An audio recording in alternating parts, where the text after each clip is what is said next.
ready. Okay, you got our film going high. Hey, y'all.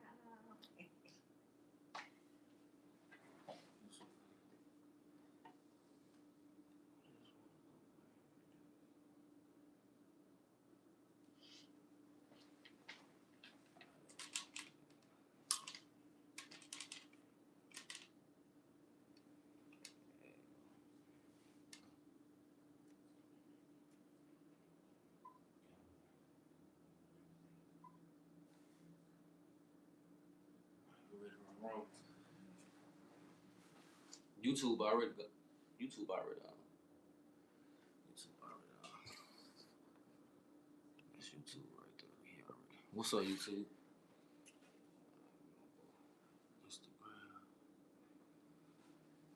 You want a water or something? Anything like that? Yeah, I'll take a water. What's up, YouTube, Instagram, Facebook? Hey. What's happening? What's happening? What's happening? What's happening?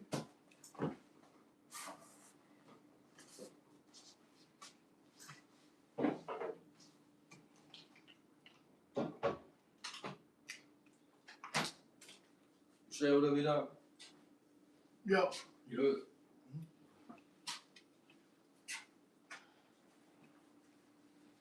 Yo, let y'all get on in here real quick. Facebook, what's happening? YouTube, what's happening? Instagram, what's happening? Y'all get on in here. Come on and get this food to eat. Yeah. Y'all see what's going on?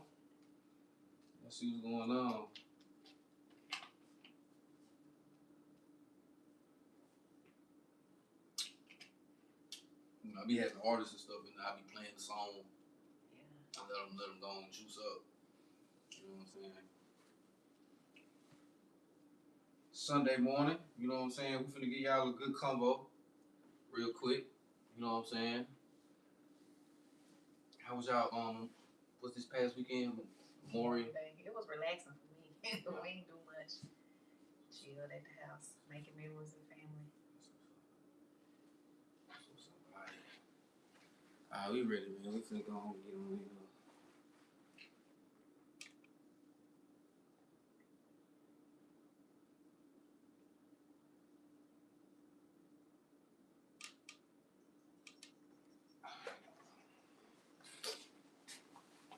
Alright, so Black Couch Talk, 702 Visions, District 1104. I appreciate y'all watching, man. Y'all go hit that subscribe button, hit that like notification button, man, so you get it as soon as I get it. You know what I'm saying? Today I got a special guest today, blessing me, you know what I'm saying, with her presence today. You know what I'm talking about? We all know her, pretty well, District Council, you know what I'm saying? Demetrius Coonrod, how you doing? Oh man, I'm doing fabulous. Thank you for giving me the opportunity to join. For sure. I appreciate you pulling up. Man. Like when it comes to Chattanooga, like what's one word you got that best describes Chattanooga? Behind. Okay. That's something I ain't never heard. What you mean by behind? As I travel, my husband and I travel to other states, you see the economic growth of Black people. Okay. You see the great things that's happening that's inclusive of everybody. When we come back home to Chattanooga, it's like, man, they 20 years behind. Right. And it doesn't really seem inclusive of Black people, although they use the data and collect it from impoverished Black communities, and they use that data to get money, grants and funding and such, and then they use it to build up other communities, right? Right. And it kind of pushes us out of the way economically, so we're not really advancing. Chattanooga has become not a market for Black people, but it's a market to attract everybody else. Okay, like when you say data, like can you be I mean I know data, but what data are they looking at? And so when they look at like if it's single parent homes, they're looking at the crime in those areas. They're looking at the lack of affordability, or they're looking at dilapidated properties, lack of grocery stores. They're looking at the schools that we attend, and if they're failing schools and things like that, and they take that data and they use it to say, 20% of Black households are single parent led. 50% of Black households are dependent on welfare or whatever it may may be. Right. And they take that and they play on our emotions like, hey, we want to make sure that dads are coming in the home. So we want to make sure we're talking about mental health. We're talking about fathering your kids now. We want to talk about, these issues that's going to bait black people in. So you sign the paper, you sign in. We had 20 people to show up. And this is why we need more funding to continue this work or whatever is happening. But it's not really that it's more beneficial for you. It's to help sustain organizations to keep running and to keep their people paid. But if we actually use the data to actually get into the root cause of why our kids are out here causing havoc, why they feel like they're not respecting adulthood, what systems are already in place that's moving fathers out of the home, what systems are in place that's creating and perpetuating single parent homes. Facts. Right. Facts. So like you going real, you know what I'm saying, you going real deep. Like let's go a little deeper. Like what do you think? So it sounds like we being tricked, or like we being like led to believe something, one thing, and then another thing happening. Right. Or are you saying like stuff like this going on? Yeah, it's all the time. It's a game, and they always play so safe for politics. Like I'm into politics, heavy involved in it. And what I've realized is that it's a game on both sides when it comes to black people because they understand our true power. They understand our voice, our vote, our passion, and they use that against us. So they'll group us and expect for us to vote a particular way, right? Right. So, and most majority of black people in this area, they're gonna lean and say that I'm gonna be a Democrat, right? But that's not the right choice for us. Our choice is to most definitely lean independent because both sides, Republicans and Democrat, they know that without us, they can't win. That's why election seasons come and you see them working both hard and to try to get the black people to vote. Or they'll say, when it comes to our issues, when you think about crime, if we're talking about crime, or you talking about the jails, or you talking about healthcare things that the county lead that you see, it's mostly Republicans that occupy that seat. So if you complaining about the jails and so on and so forth, you gonna look at the sheriff. Right. Well, if the sheriff is just so happen to be a Republican, but they telling black people don't vote for the Republican, you gotta vote Democrat. Right. But you don't have a sheriff running as a Democrat on the Democrat ballot. Then what option do you have? Right. You pick up a ballot and you don't go vote. Well, if this issue is important to you, you should go vote. You need to decide on who's gonna be the sheriff. If you just so happen to be a homeowner, right? You need to be paying attention to the register of deeds. Like these positions affect you. Right. You gotta pay attention to our juvenile system. If you have kids that are delinquent, you got to pay attention to that stuff. But what happens is that Democrats don't have people on the ballot to run in those positions. And then they're constantly being told, oh, don't go vote for this particular person. Well, if it's an issue that's concerning me, then you must vote for that person. Or that issue, or at least go see what they're talking about. Because what we fail to realize as black people is they represent you regardless if you're a Republican or not. Or if it's a vice versa, they gonna represent you if you're a Democrat or not. So you gotta get in the face and make sure that they understand what your issues are because we find ourselves continuously going around in circles and the issues that affect us the most aren't getting addressed. I done heard, is it better to vote locally or better to vote worldwide, like the president, the election, how they put on, like which one is more important to, let's just say, our culture? Locally affects us more than the federal level, although it is important too. But the federal level operate on a electoral vote when it comes to the president. But when you have like the Congress and things like that on the ballot, the Senate, the representatives, the governors, city council, commission, school board, so on and so forth, then locally those positions affect you, right? So you're gonna be able to have some kind of reach or touch with those people, so you can advocate for the needs and the concerns of your community, right? Without that, then it's just like we bumping our head against the wall, and we gotta come out and be consistent. It just can't be about when it's election time that you see these people. It's if you got somebody in office that's afraid to come knock on David's door to be like, hey, I know you got these issues. I'm here to let's come up with a solution together. If you don't have those type people that you're not gonna see in a restaurant, you're not gonna see in church, you're not gonna see just at a park walking around, just enjoying life.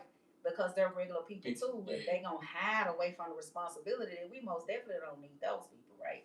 We gotta start having people in office that understand what it is to struggle, right? And I think that a lot of times miss the boat with that because we looking at titles and all this other stuff that ain't gonna benefit our culture. But we need to make sure that we got people who gonna be true to it and they gonna be people centered first. Why don't we vote locally? Cause like we train to be more into the the Trumps and all that Obama the federal level. Mm-hmm. Like how come we're not trained to go in the direction of locally? I think it's because it's not a lot of excitement around it, and then you don't see a lot of people on the ballot that's running. So if you have Bob and Sue, both of these running for one is a Republican and one is a Democrat, there's nobody else to challenge those positions. Most people feel like, well, what I'm coming out for, they gonna win if they gonna vote for themselves. You see what I'm saying? Right. Versus we still need to get out and ask them questions because they need to understand they represent you too. Even if it's nobody's challenging them, they still answer to the people, right? That's who you work for. So for us, that we got to be good stewards to say, well, I'm going to call Sue out to have a community and a conversation with, what's her policies, what she stand on, because they can get in these, I'll tell you one thing and then they do something else, right? But oftentimes, David, is that people expect for Black people to just automatically align with Democrats, right? Right. And that's not so. Like for us, it'll do us better service to be an independent because we can flip the table, flip the game on either side and change the narrative about what's going on. But if they scare us into thinking that, oh, don't vote for the Republican, then that's how they win, right? We'll never change it on this end because they got Black people scared and isolated in one arena, and they know that power struggle, right? They like, oh, if I can keep them oppressed, or if I can keep them thinking they're less than, if I can keep them handicapped by being on these systems, that's how they trapping. Right. What exactly is independent? Like we all know about Democrat, we all know about Republican. Like can you tell us like what exactly is a independent? Yeah, being an independent. Because it's always on the ballot. Whether you vote in either way, independent is always on that ballot. So can you give us like some insight on so being an independent means that you're not just dedicated to one sole political party. Like it ain't that you gonna go and it's I'm gonna vote a particular party straight down the ballot. No. You may say, okay, because my issues are important to me or whatever it may be, I need the ballot that's gonna represent these issues, right? This season it may be you pick up a Republican ballot. The next election come around, you may feel like, okay, I'm gonna pick somebody on the Democrat side because they speaking to what's gonna help my family advance, right? It may just be that, or you may pick up a general ballot that's gonna have both of them, the Democrat and Republican on there, and you may have somebody that's on the ballot that don't identify with either, and you pick the person, independent, that represents whatever you have, concerns to you and your family. So you select the independent. We've always been made to feel like you only have the two choices. But what if you don't identify with neither one? Neither one. Right. So it's always male or female representing an independent. Or it could be whoever, yes. Okay. That say you just not strictly dedicated to, I can't say David is strictly a Democrat or David is strictly a Republican. Like I can say, what I know about David is he gonna pick the candidate that best aligns for him and his family. You know what I'm saying?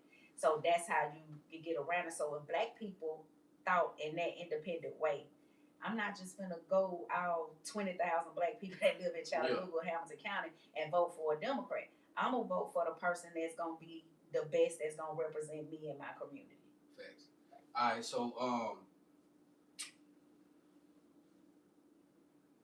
far as like voting, like what, like you got online voting, you got mail voting, you got what are the different ways of voting? Like are they like, or do we need new ways to get people to vote more? Like I'm just trying to like be optimistic. So we do need new ways. We have to advance our thinking process on how we can get. So just imagine a world if we can send a vote text to your phone, hey, and you vote for this. We need you to vote in real time. Just click yes, no on whoever you decide on your phone, and we capture that data. You've already put your vote in.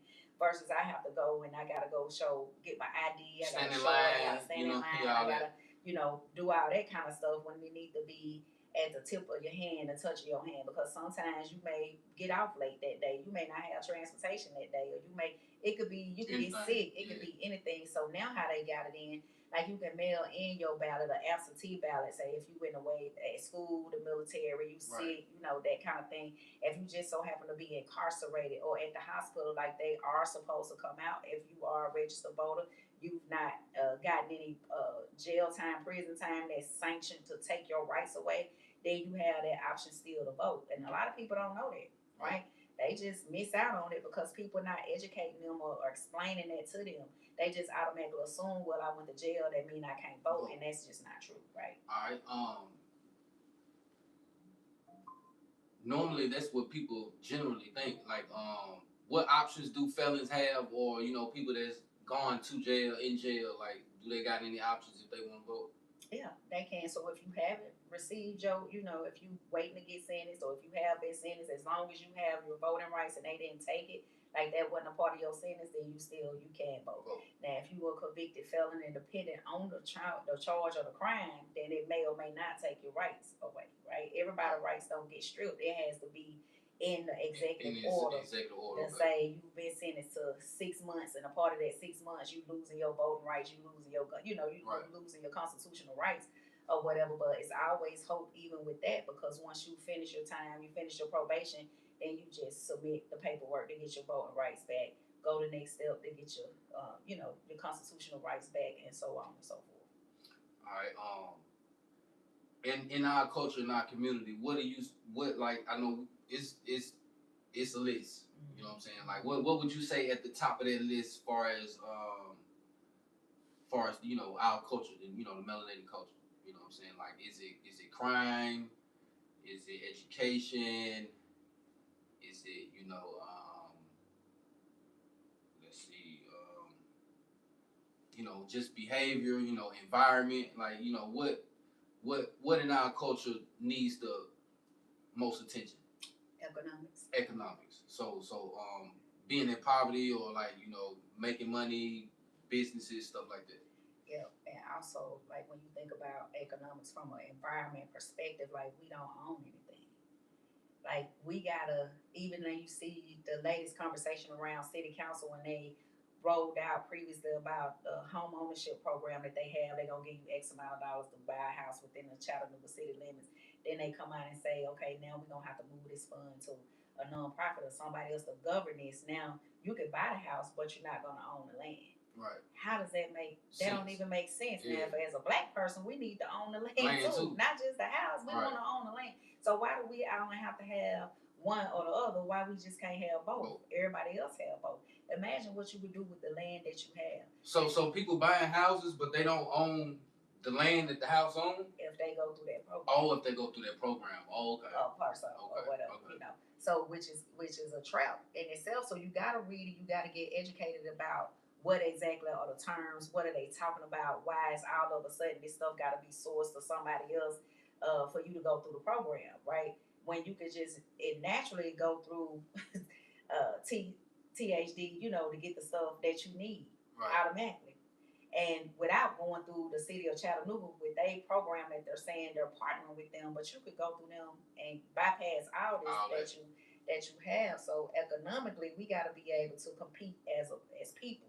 Right, and it's more than just because what we do terrible at is that we use social media to down and bash and beat up on our own people. Right, if you have an issue, like say if you white people, when you see them, they have an issue, you don't see them come to social media and down out they people. Right, they still gonna support them or whatever. Right. You would never know they even had an issue. But black people, if you have an issue, always gonna go out on Facebook and you the worst establishment, don't support them, like that kind of stuff that we continue to do, which is harmful, right? And people say all the time, well, words don't hurt. Yes, they do. It causes more harm and damage than anything. And then we got to spend time trying to repair that brokenness and hurtfulness and harmfulness when we should be banding together and for economics, right? Economical, yeah. So we can't control it if we don't own it. But if you own it and it's yours and you get more people bought in to own it, then you change the environment. Right. We can look at how Highland Park. I used to live in Highland Park as a kid, and it was like the worst neighborhood growing up. All kinds of I mean, they finally start building homes and apartments over there by East Side Elementary and all that area. It's looking good. Yeah, it's looking real good. Think about how it look, prostitution, drugs, everything over there. Now you could barely even move back over there. Think about that. But think about if black people got together and cleaned up their neighborhoods like that and owned it. Right. You control it, you own it. Now you got the cash flow. Now you talking about you got grocery stores that want to come because you done changed the environment. You got people that had a disposable income that could spend on a draft beer if that's what you wanted at 8 or 9 or whatever. You got people who want to cycle and bike through the neighborhood. You got people that's gonna be invested in the neighborhood because they got the money to do it, right?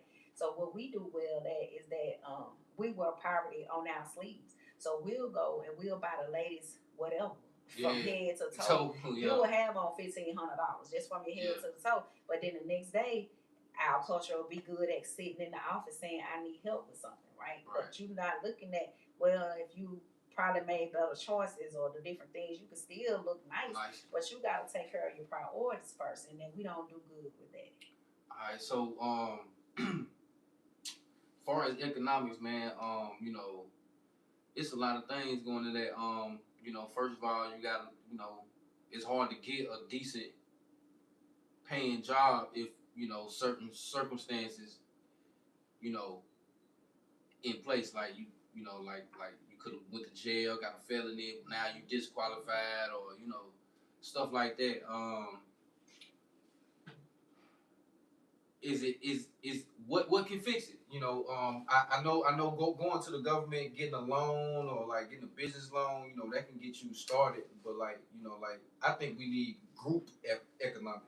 I think if we got 10 people that got 10,000, then you know what I'm saying, like those 10 people need to come together and group area, you know what I'm saying, get their team and you know what I'm saying, do group economics, you know what I'm saying. I think, you know what I'm saying, it's hard to do it individually. I think people so focused on me, I'm gonna do it, versus teaming up and really coming together and making it, you know what I'm saying, making something happen. You absolutely right. We gotta start practicing that, right? And when I look at people can say whatever they want to say about the Hispanic population. Yeah, they group up, man. Yeah, but they group up. They most definitely practice group economics, right? And they're about their business. Yes. And you can go into any black neighborhood and you gonna see that they got a Hispanic store.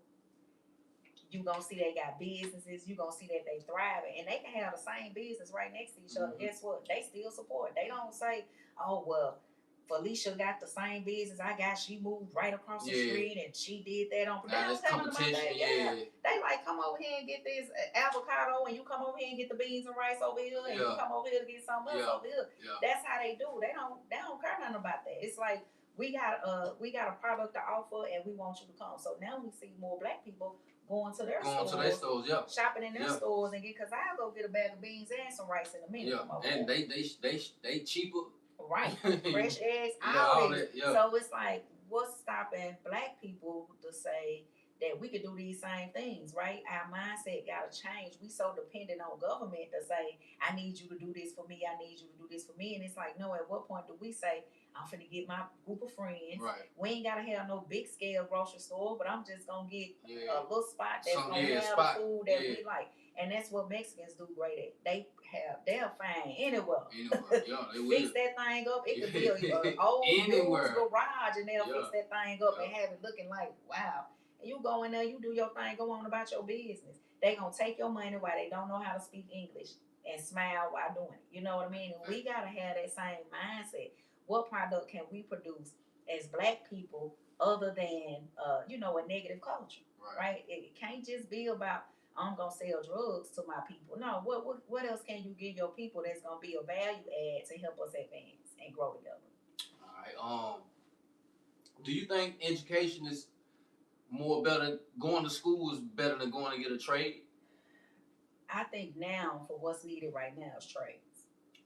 I think that a lot of people go off to college and get in debt. such as myself as I did, came back thinking I'm gonna be in a whole different income bracket when I go and get a job, and I find myself even like you in the same arena with people who don't have a college degree, right? And people without a college degree that's just got that skill, a trade and different stuff like that, they making killer money. Yeah. I wish I would have went to trade school. You know what I'm saying? So it's things like that. I think that people just got to make the choice about what exactly that they want for as far as a career path. If you feel like going off to college, getting in debt, working yourself to death to even get a specific amount of money. So once you get the bachelor's degree, you need to get the master's to even operate. And now they like, oh, you got to go further than that to do what? To come back for $25 an hour? No, I'm in debt. I'm climbing myself. But if I go get a trade, and I could be a plumber, electrician, or whatever it is that's in demand. I think that's like all this talk about AI gonna take it, you know, like it's a bunch of things AI ain't gonna be able to take, you know what I'm saying? And they can that trade really is one of them, right? And they'll never be able to take that skill away from your hands. Type, for sure.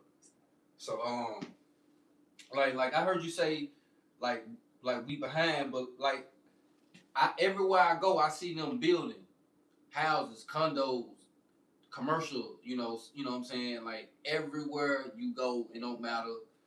From East Brainerd to downtown to 58 to everywhere. You know, that's growth, right? Yep, it's growth. Growth, but not inclusive of all people.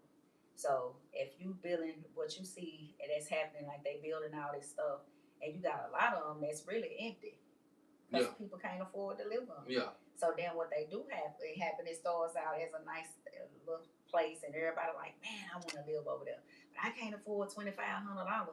What happens next? They want you to make 3 times that. The amount, right? Imagine that. And you're like, well, if that's the case, I may as well buy a house. You know what I mean? If I'm gonna go through all that. But then what happens is because they can't rent them out or lease them out at the rate that they was expecting, they end up, majority of them become Airbnbs. Most, if you got a decent job or whatever, a good tenant, you got a Section 8 voucher, they'll take a chance on you. Okay. So now if you get a landlord who don't care and they just trying to get their occupancy rate up, I'm letting anybody move in. So you can see how a lot of those apartment complexes who used to be really nice, how they end up getting ran down because you so desperate to get them occupied that you begin to rent to anybody, and then you make bad decisions with that. Not, everybody deserves to be able to be in a house, apartment, or whatever, but you also got to make sure that you taking care of other people's property while you're there too. Right, that's fact, man. And like you say, they pricey. You know what I'm saying? A lot of this stuff pricey, man. I know some. I was talking to somebody, over there on Broad Street, that Food City, and this is like some apartments and stuff over there. They like 25, 3. Yeah, they nice, real nice. Yeah. I want one over there. I've been talking about trying to buy one over there, and think about that area how it used to be. It was an area that didn't nobody want to stay in. It's like, who finna move over there? Right. Now it's like, oh, I want to stay over there. It's nice, it's convenient, it's right here. You got access to everything you need. It seems to be peaceful. Right. But a lot of people, unless you're able to compete economically with it, with your finances and everything, get your credit score, all this stuff, you just not gonna be able to do it. Right now we still got 3. I want to say 3. East Lake, West Side, Willow Home. Will we see them eventually turn into Boone Heights and some of the other ones? The goal, pretty much, from what HUD is trying to do, is really revamp what that looks like, and to make it look like it's an all-inclusive site without just being considered a project or low income. They really want to change them all to mixed use development around it, which gives it a different look on it, right? And they kind of wanted to do that when they did Alton Park, when they had that, but it kind of changed where they grouped in, housing, homeowners, and they incorporated the income-based housing, which was a good start. So what the West Side, they're gonna kind of do something similar, have mixed use and things like that. And it actually, I believe that it would be a great thing to do because it mixes everybody income up. You have no idea who's on the lower end, who's on the higher end. because everybody live in the same Same. kind of way, right? And then it creates environments where it's a thriving environment for everybody, right? You can have grocery stores, everything that you need, shopping centers around, that kind of stuff. It make you feel good. Now, if I'm living in an area such as Willow Homes and everybody in this 300 apartment Right. area, and everybody is, on welfare assistance, nobody has disposable income, or we got everybody waiting around once a month, either for their food stamps or for their check or for, child support or whatever. Like, to me, that's just not a good environment, right? Everybody gonna succumb in this environment because you don't have nobody coming that's doing something different who gonna help you elevate, right? But what you will see is all the negative stuff that's happening. You gonna see the drugs, you gonna see the prostitution, the trafficking, and all that stuff. You gonna see the crime, you gonna see the fights, you gonna see the overdose, you gonna see kids, little kids that's aspiring with the biggest dreams in the world. Yeah. Then you gonna see them once they turn 18 or maybe before 18. You gonna see their dreams, they hopes and aspirations just fall to a cloud in their eyes, and it's like, man, what happened to this kid? Yeah, what happened is that the environment. Yep. Environment got to do with a whole lot. You know what I'm talking about? And the village you got, behind you, your family. Some people don't got all the, to get through there. Like district council, you know what I'm saying? Of course, are you still a part? Are you still on council? No. No, okay. I rolled off April. Woo, thank you. Okay. I tell us about your journey being, district council. Like I hear a lot of things, you know what I'm saying? Whether it's on the internet, whether it's, word of mouth, yada yada. What do you say to all the negative things that's being said about district council, especially here in Chattanooga? Nothing. I don't even see those people. Okay. I don't absorb that kind of energy, because what I do know is that most of the people that's saying something negative about me, they don't even know me. They don't even know my heart. They don't even take the time to get to know me. And a lot of times, most of the people, they just want attention. Right? I don't feed into that, because if you're not able to have a one-on-one dialogue with me, then what I'm going back and forth with you on social media for, when I already know what's up, right? Right. And I just think moves like that is immature. It's a sucker move. It's a coward move. You know what I mean? Right. It's most definitely guilt that you want these hands and you really can't take it. You know what I'm saying? Type thing. And so I just try to move around those type people, because like I said, I don't even see them. I don't even imagine a world of trying to be that I would occupy that much hate for a person. Right. For no reason. You know what I mean? And sometimes it could be challenging when people don't understand what's going on, and they don't understand the fight behind it, because they lack the knowledge and choose not to get engaged. So that's the fallback, is for, well, let me go and talk negative about this person and get everybody buy-in. But what I can say is that majority of the people who do talk bad about me have knocked on the door for opportunity, and I've connected them to it, or they've asked for some kind of help from me. Yeah. And it's never been a time that I've denied them help. So they can keep talking, and I'm gonna keep elevating. And if they want to go along, then I invite them to the journey. What you say the best thing about being district council that you enjoyed or you like? What I really enjoyed about it is that I really got to see the insidings of how things actually work. Like, I really enjoyed that, and what actually keeps Black people oppressed. Right? Okay. I got to see that firsthand, and I really got to see how in politics, how they play on the backs of Black people. I got to see that firsthand, right? And that's something that I didn't like, right? Oftentimes, I found myself on the island by myself, fighting for Black people, even with Black people who claim that they was for their people.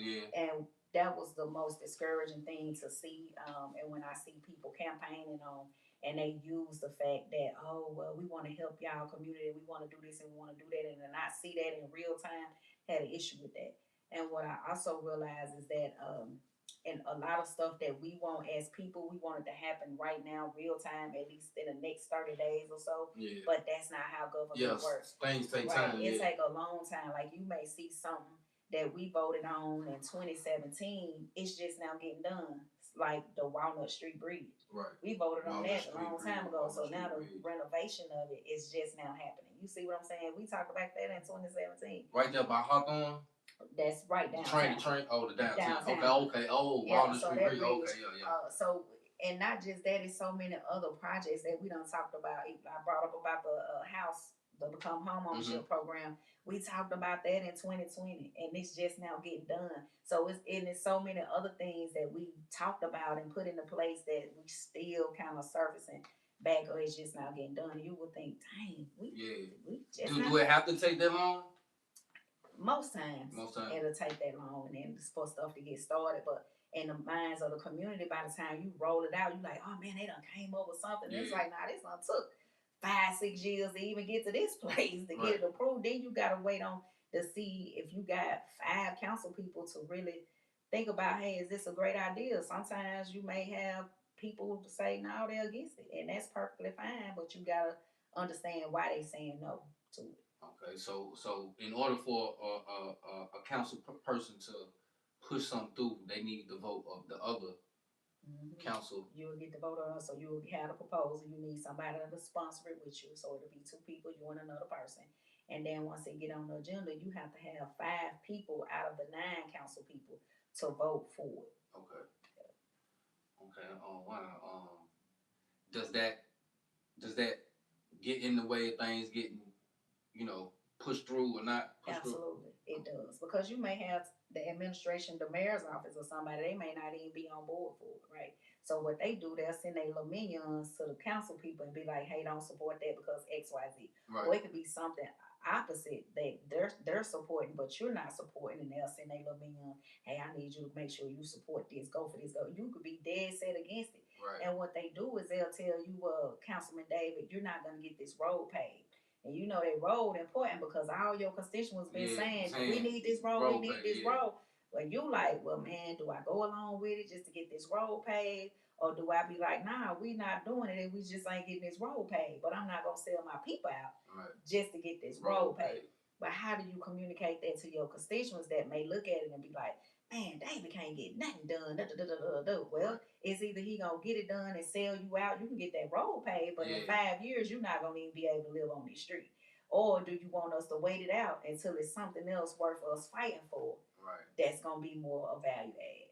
So it's like, to get something, you gotta give up something. Oh yeah, they do that all the time. Type thing. It's horrible, and they'll make sure you don't have anything in the budget. They'll try to label you as the difficult person, or it's this and that. It's like, no, we're not being difficult. We just saying we need more than you planting this tree. Right? We get this every time. Can you give us something else? Type thing. All right. Man, now that's interesting, man. What's some things you didn't like about it? Like your journey while you was, in there. I didn't really care for the politics of it. Like I said, bartering our constituents, I didn't care for that. I didn't think that was cool. I do think that city council is nonpartisan, so it didn't matter if you was a Republican or a Democrat. What does that? Yeah, what is nonpartisan? It don't matter what you align with, right? It's not, you can run for office and there's no letter behind your name, Democrat, Republican, none of that. So you just there, and what happens is that the ones that people know that are Republicans, it'll be the Republicans against the Democrats against. And I didn't like that. Like, it's crazy. We here to serve people, right? Not get caught up in what political parties want you to do and all that stuff. We got to focus on what's the best thing for our communities as a whole across the board. And what happens is that the 4 black people that we did have on council, they would infiltrate that to, cause disruption or disharmony between the 4, so you won't work together, right? So it's that kind of thing. So what they learning now is everything that I spoke about, they having to deal with that now. They see that in real time, whereas before they couldn't see it because they were busy selling out their communities majority of the time without even thinking or researching how this gonna come back to harm a group of people, right? So it may sound good on the surface at first, and it's something that I'm gonna support. But the fight is much bigger than just the crumbs that sometimes we're willing to settle for. Right. So it's four black councilmen versus, well, I ain't gonna say versus, but in 5 other culture. Right. On the do y'all have a say so in there? Like let's just say somebody might be in the Indian culture and they on the council. Like they gotta come to the group and get something in favor of what they want for they district. You know what I'm saying? Do that get in the way? Because I might not like such and such district council, or district council might not like. Yeah, now you see You know what I'm saying? I'm talking about. Now, and you know what I'm saying? Like I can see that getting in the way of something. Right, and it always do 100% do. If I don't like Alice, I'm not gonna support her thing. Right. Which is crazy. And now the community got to suffer for that, or the community not getting what they supposed to. Right, because I don't like you, I'm gonna stop you from getting what needs to be done. That's crazy. Yeah. And I can just, I mean, I'm not in it. I'm, you know, I'm talking about. I'm just, you know, that's just, you know, I'm just thinking about that real quick. I mean, I don't really like politics. When certain politics neither, man. It can get away. I mean, I feel like, cause you thinking about this group or this bottom line when it's people's lives on the line, or like they gotta deal with it. You know what I'm saying? And I feel like that ain't, you know, morally correct. You know what I'm saying? Like, is it a different approach that we can take? You know what I'm saying? Now that you're not in it, you know what I'm saying? You went through it. You know what I'm saying? Like, do you have like a conclusion? I think the best approach is really making sure that you understand the candidate and what they actually running for. Like, what's their platform? How people electing this individual, how it's going to be a value add for the community and to move us forward, right? So in the Black community, we continue to be circling around the block for the same issues. Like, at what point do we realize, since the Civil Rights Act, we don't see the same stuff circling back around? Like, where have we advanced? Okay, we don't have to go through the back of the restaurant now. Right. We can use the same restrooms as white people now. Right. Or we can sit at the same table as white. You see what I mean? Like, okay, yeah, we made a little roll right now, but what we see happening now in the world, we going back, you know, and people aren't paying attention to that because we so solidly ingrained to believe that we ain't shit, or we don't deserve shit, and we only deserve to be oppressed, and we be the ones that's willing to fight and champion so much for everybody else's issues. That we need people behind us champion our issues to change, right? Right. So, because we know for certain that once it's changing for us, it's changing for everybody. But we get picked apart to, you know, being different, whether if it's the fight for, you know, women's rights, if it's the fight for gender confirming issue, if it's anything right? But we gonna always take a stand to go fight and want to change. That's what we do, right? But we need to have people that's supporting our efforts about us, right? We got these maps being redrawn in a way that shouldn't be drawn. But again, it boils down to me is that it's not solely being Black, it's the fact that majority of Black people identify with being Democrats. So if that's so, and you redrawing the map to minimize the number of Democrats that it is that can vote in here, or make it more Republican, then you eliminating the Black voice, right? Because they vote Democrat. But if you were independent, it wouldn't matter if they did it or not, because I'm gonna still vote for the best person that's gonna serve me, whether it's it don't matter how you rezone it. Exactly. I'm still gonna come out and I'm gonna vote. I'm gonna change the narrative about what you thinking, right? It may not be your person as the Republican that get in there, but we gonna undermine it and get somebody in there, right? And we gotta play the game like they do, because they'll have a Republican skies as a Democrat all the time. So why the Democrats can't run as a Republican? And do the same thing, but we get so afraid of challenging them on their status quo that we done lost hope in ourselves. We done lost how to build. We done lost respect for each other. We done lost our humanity when it comes to us, right? That we feel like we're not deserving, and we are. And we've just been so beat down about our culture and about us. And if we weren't a great people, you wouldn't see white people wanting to emulate everything about us. Yeah. Facts. Yeah. Facts. Like, do you believe, like, what's the best way to get people to vote? Like what's the best way to influence? Is it in your face, door to door, word of mouth? You know, getting involved with the people, or is it through social media? I think it's all of it. I think it's all of it. We got to go back old school like Highland Park did. Have flyers printed out, put them on the door, knock on the door, meet people everywhere, wherever they at. You see somebody on the sidewalk, talk about it. You go to the club, you talking about it. You got the churches and everybody talking about it. You the promoter, you leaving stuff on people's cars out at church or wherever that you see. Even when you see the homeless person, 9 times out of 10 they register to vote. They just got to get back engaged. They matter too. You know what I'm saying? So it's just doing that, inspiring the young people. Once you turn 18, you can vote. They can register at 17 long as they 18 before it's time to vote. Right. Get them engaged and understand why that it's important on the local level, right? Because that's life changing. That's where it starts.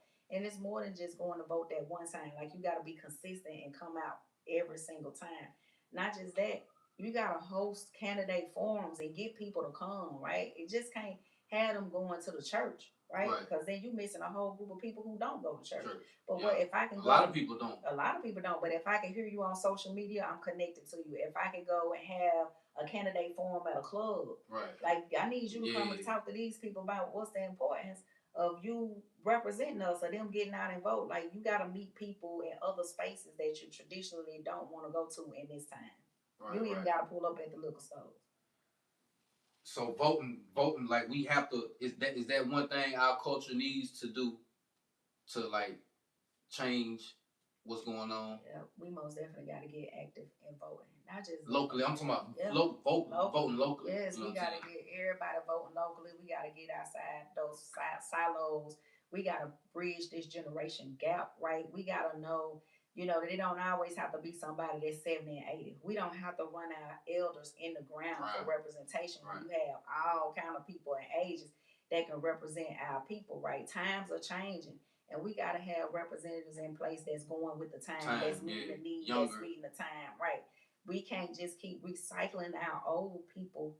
Like I said, till we run them in the ground, right? And we need more people to, get the courage to step into the fight too, to run for office. All kind of people, all age groups, long as you meet the qualifications. What are the qualifications to get in these rooms and be around these people, and what to make a good council person, or just somebody that's involved? Yeah, I think anybody that's can empathize and sympathize with people, who care genuinely about people, right?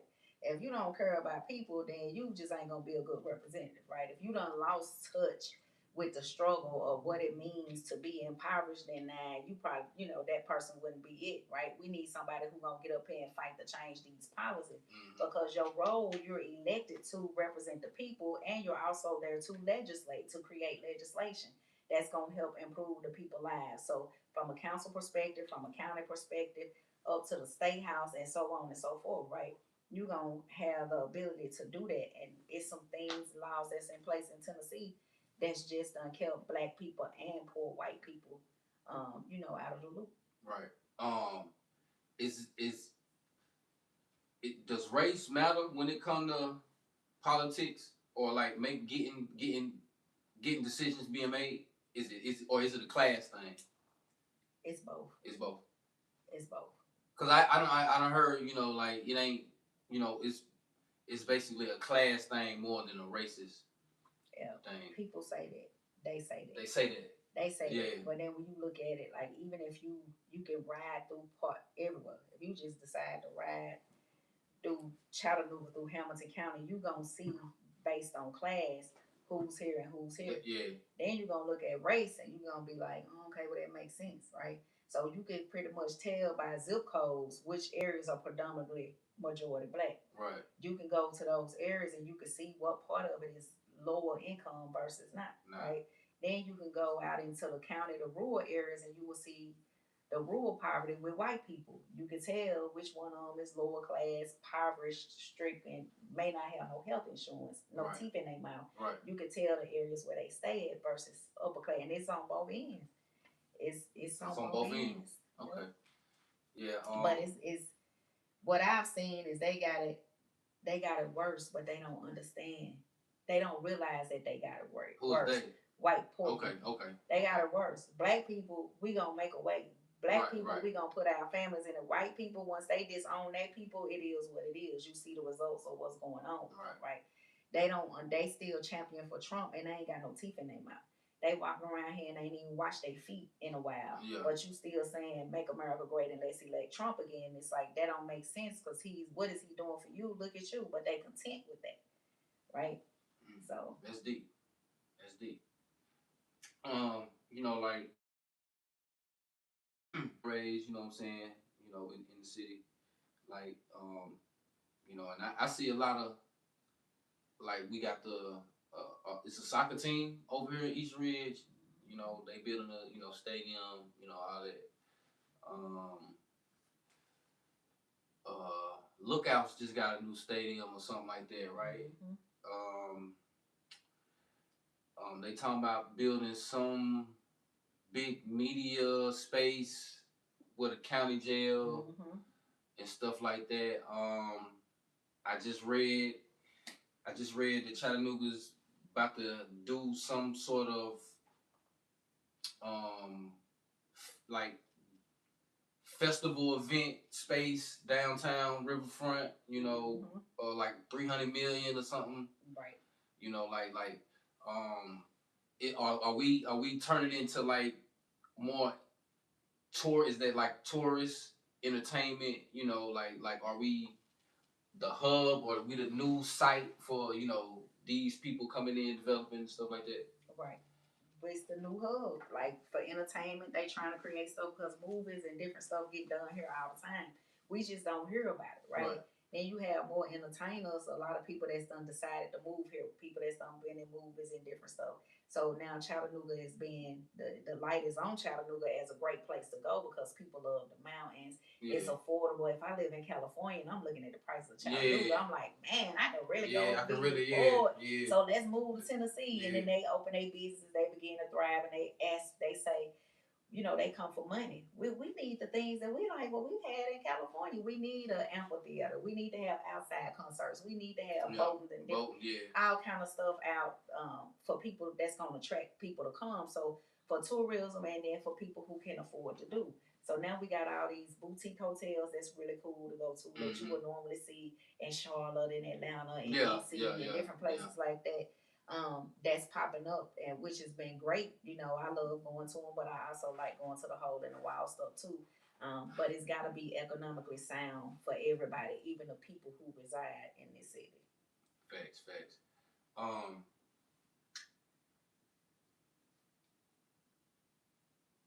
What would you like to see happen in Chattanooga? You know, if you had it your way at the end of the day, you know, if you had, you know, a vision, you know, I'm talking about, like, what would you like to see happen? You know, I would really like to see the black middle class to come back. I most definitely would. Are you saying it's gone? Yeah, I think it's gone. Why? What make you say it's gone? Because we have now where people are fighting for wages. We still in this wage gap and this cap here in Chattanooga for our wages, but at the end of the day, we still got higher end living, right? Like we can't even afford $2,000 if we're making, you know, a low amount of money. I think two people can. I think it's like it's hard to do it by yourself. But like you can get 2, 3. You can get 2 people. Right, and y'all can do the damn. Yeah. Y'all can do it. Yeah. Together, but in majority of the households is what I talked about it. It's single parent. Single parent, yeah. You got the mama feeling like, and I used to be that parent, right? I had my girls and single parent and trying to work to make sure to keep up with them because they thought they was high end too. They wanted to keep up with the Joneses, right? Yeah. So it's like, but if I had 2, me and whoever else doing it together, I wouldn't have struggled as much. I wouldn't have missed as many games or wouldn't have missed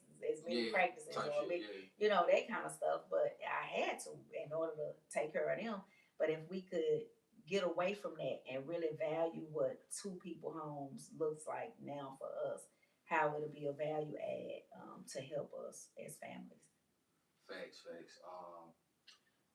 Like what would be like middle class? Like define middle class to you? I think middle class for us, we gotta at least everybody gotta at least. Cause I heard a lot of people say it's gone too. Like even on the like national level, you know, not just, you know, in our culture, you know what I'm saying? Like, Yeah, like we gotta get away from that every living paycheck to paycheck type mentality thing. We gotta at least be having a sustainable income of 70,000 more a year. You know, yeah. without having to work overtime. Like I can grind it out on overtime and I can make easily a lot of people depend on 90,000, yeah, 100,000. yeah, a lot But of people they cut out the overtime. It's like, damn, where that check go? You know what I mean? So we draining ourselves doing just that, right? To where we depleting ourselves of everything when it comes. Like we gotta be able to live beyond just that paycheck, right? And still and be able to enjoy life, raise our kids, families, enjoy time with your families, that kind of stuff. You know, and just live this American dream that they say is ours that a lot of people just don't have access to do it. Yeah, that's fact, man. And one last thing before we get up out of here, man. You know, like you married now. You know what I'm saying? 3 years now. Yeah, 4 years. It's 3 going on 4. In okay. fact, yeah. Okay. Yeah. You know, I was trying to keep count. You know what I'm saying? Mm-hmm. How's married life? Man, I'm enjoying it. You know, I should have been married a long time ago. I can say he's, you know, not just my husband, like he's my best friend. We've been knowing each other since the 3rd grade. Right. And he, you know, what most people don't know is that he's always been that person that's been, I don't want to call him my rescuer, but he's, you know, with what I went through in life, like he was always that same person or what he then in the 3rd grade felt like he had to protect me then.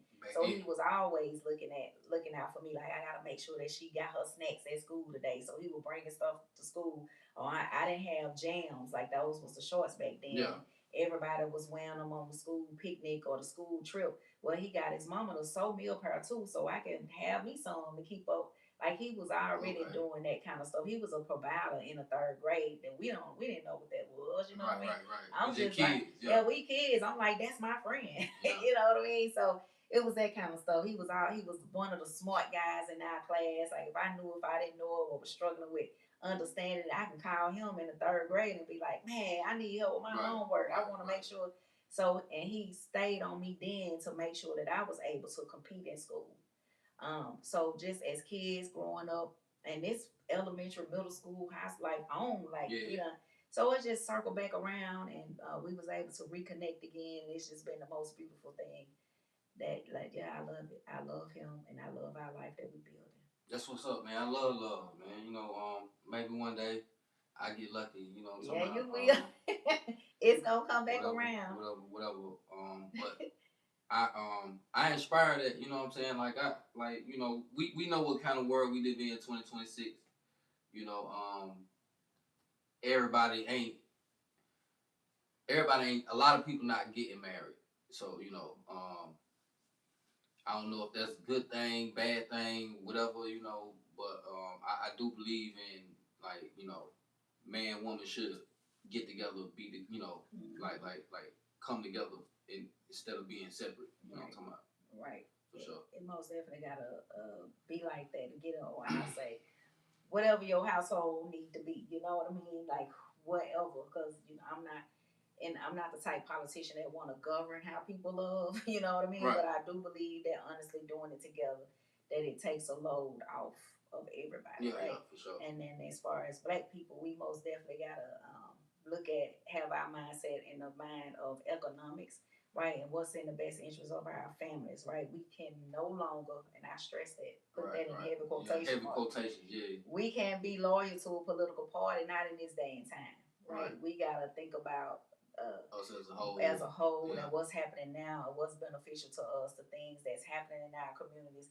and we gotta be in on both ears on both sides, because both sides represent you once they get elected, no matter if we like it or not, and if we're not engaging with both sides, then we're losing. Right. Yeah. Facts, man. It's been a good one, Demetrius, man. I appreciate you once again pulling up. Absolutely, anytime. I will pull up. Black Couch Talk, man. I appreciate you, Tony, man. I know. You already know. You know what I'm talking about. And I appreciate y'all for watching, man. Facebook, Instagram, YouTube. You know what I'm talking about. You will see this soon. It's been a good conversation. We got deep into a lot of things. You know what I'm talking about. So I hope y'all enjoy it. We out. Peace. Oh, no.